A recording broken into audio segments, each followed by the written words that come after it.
ഇന്ത്യയുടെ ഓപ്പറേഷൻ സിന്ധൂറിൽ പ്രഹരമേറ്റ ശേഷം പാക് സർക്കാരും സൈന്യവും മാധ്യമങ്ങളും ചേർന്ന് നടത്തുന്ന നുണപ്രചാരണങ്ങളെ പൊളിക്കുകയാണ് നമ്മുടെ ഫാക്ട് ചെക്കർമാർ.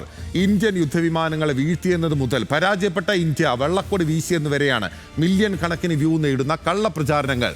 ഗൂഗിൾ റിവേഴ്സ് സെർച്ചിൽ പൊളിയുന്ന ഈ കഥകൾ പാക് പ്രതിരോധ മന്ത്രി അന്താരാഷ്ട്ര മാധ്യമങ്ങൾക്ക് മുന്നിൽ വരെ ന്യായീകരിക്കുന്നത് ഒരു ദയനീയ കാഴ്ച തന്നെയാണ്.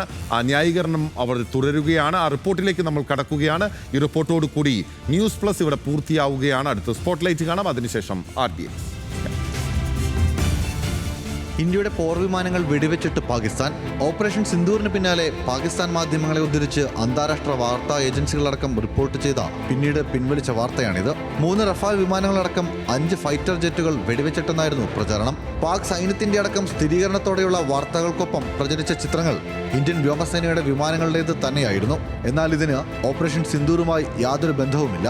ഒന്ന് 2024 രാജസ്ഥാനിൽ നടന്ന വിമാന അപകടത്തിന്റേതും മറ്റൊന്ന് 2021 പഞ്ചാബിൽ നടന്ന മറ്റൊരു അപകടത്തിന്റെയും. വ്യാപകമായി റിപ്പോർട്ട് ചെയ്യപ്പെട്ട ഇന്ത്യൻ വിമാനാപകടങ്ങളുടെ ചിത്രങ്ങൾ രണ്ടാമതൊരു ആലോചനയില്ലാതെ പാക് ദേശീയ മാധ്യമങ്ങളടക്കം പ്രചരിപ്പിച്ചു. പ്രമുഖ അമേരിക്കൻ മാധ്യമമായ CNN-ലെ ചർച്ചയ്ക്കിടെ ഇന്നലെ പാക് പ്രതിരോധ മന്ത്രി ഖ്വാജ ആസിഫിന്റെ മുന്നിലും പ്രസ്തുത പ്രചാരണമെത്തി. ഇന്ത്യൻ വിമാനങ്ങൾ വെടിവെച്ചിട്ടതിന് തെളിവുണ്ടോ എന്ന ചോദ്യത്തിന് പ്രതിരോധ മന്ത്രി ആത്മവിശ്വാസത്തോടെ പറഞ്ഞ മറുപടിയാണ് വിചിത്രം. തെളിവ് സോഷ്യൽ മീഡിയയിൽ ഉണ്ടല്ലോ. It's all over the social media, on Indian social media, not on our social media. Operation സിന്ദൂറിന് മറുപടിയായി ഇന്ത്യയിൽ പാകിസ്ഥാൻ നടത്തിയ പ്രത്യാക്രമണം എന്ന പേരിൽ എക്സിൽ മില്യൺ കണക്കിന് വ്യൂ നേടിയ ഒരു വീഡിയോ 5 വർഷം മുൻപ് 2020 ലെബനനിലെ ബെയ്റൂട്ടിലുണ്ടായ ഒരു സ്ഫോടനത്തിൻ്റെതാണ്.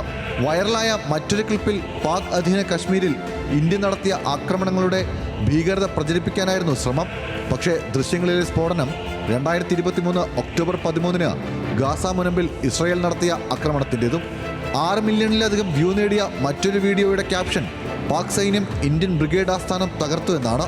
അതിലുള്ളത് കഴിഞ്ഞ മാസം ആദ്യം യൂട്യൂബിൽ പ്രചരിച്ച നിലവിലെ സംഭവ വികാസങ്ങളുമായി യാതൊരു ബന്ധവുമില്ലാത്ത മറ്റൊരു വീഡിയോ. തീർന്നില്ല, ഇന്ത്യൻ ഫോർവേഡ് എയർബേസുകൾ ലക്ഷ്യമിട്ട് പാക് വ്യോമസേനയുടെ ഓപ്പറേഷൻ എന്ന് മറ്റൊരു വീഡിയോ. ഡ്രോൺ ദൃശ്യങ്ങളെന്ന് തോന്നിപ്പിക്കുന്ന ഈ ചിത്രങ്ങൾ യഥാർത്ഥത്തിൽ ബാറ്റിൽ ഫീൽഡ് 3 എന്ന വീഡിയോ ഗെയിമിൽ നിന്നുള്ള സ്ക്രീൻ ഗ്രാബുകളാണ്. ഇതൊക്കെയാണ് പാക് മന്ത്രി പറഞ്ഞ തെളിവുകൾ. ഇതേ ഖ്വാജ ആസിഫ് ഇന്ത്യൻ സൈനികർ കീഴടങ്ങിയെന്നും സൈനികനെ തടവിലാക്കിയെന്നും പാക് ഔദ്യോഗിക മാധ്യമമായ ജിയോ TVക്ക് നൽകിയ റിപ്പോർട്ട് പിന്നീട് അന്താരാഷ്ട്ര മാധ്യമങ്ങൾ തന്നെ ഫാക്ട് ചെക്ക് നടത്തി തള്ളി. സാമൂഹിക മാധ്യമങ്ങളിലെ നുണപ്രചാരണത്തിൽ ഒട്ടും പിന്നിലല്ല പാകിസ്ഥാനിലെ മാധ്യമ സംഘങ്ങളും. ഇന്ത്യൻ പോർവിമാനങ്ങൾ തകർത്തെന്ന പാക് വാദം ഇന്ത്യ അംഗീകരിച്ചെന്ന് പ്രചരിപ്പിച്ച മാധ്യമങ്ങളിലൊന്നായ പാക് സമ TV പാകിസ്ഥാനോട് പരാജയം സമ്മതിച്ച ഇന്ത്യ വെള്ളക്കൊടി വീശിയെന്നാണ് മറ്റൊരു റിപ്പോർട്ട്. നിയന്ത്രണ രേഖയോട് ചേർന്ന ചോറ കോംപ്ലക്സിൽ ധവള പതാക ഉയർത്തി ഇന്ത്യ തോറ്റോടിയെന്നായിരുന്നു പ്രചാരണം. തെളിവായി അവ്യക്തമായ ഒരു ചിത്രം പങ്കുവച്ചു. എന്നാൽ ചോറ കോംപ്ലക്സിന്റെ സാറ്റലൈറ്റ് ഇമേജുകളിലൊന്നും ഇപ്പറയുന്ന കൊടി ആർക്കും കാണാനായില്ല.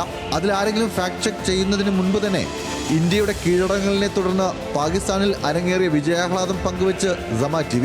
പള്ളികളിലേക്ക് ഇരച്ചെത്തിയ പാക് ജനത പരമകാരുണികനായ ദൈവത്തിനും പാക് സൈന്യത്തിനും വേണ്ടി മുദ്രാവാക്യങ്ങൾ ഉയർത്തിയെന്നാണ് അവരുടെ വെബ്സൈറ്റിലെ റിപ്പോർട്ട്. പക്ഷേ ആഘോഷം നടന്നത് എവിടെയാണെന്ന് റിപ്പോർട്ടിലില്ല, ചിത്രങ്ങളുമില്ല. തെളിവെവിടെ എന്ന ചോദ്യത്തിനും പ്രസക്തിയില്ല. സ്വതന്ത്ര ഫാക്ട് ചെക്കർമാരടക്കം ഈ വ്യാജങ്ങളെല്ലാം പൊളിച്ചതിന് ശേഷവും പാകിസ്ഥാൻ മാധ്യമങ്ങളിൽ നുണവാർത്തകൾ തുടരുകയാണ്. News desk, news Malayalam.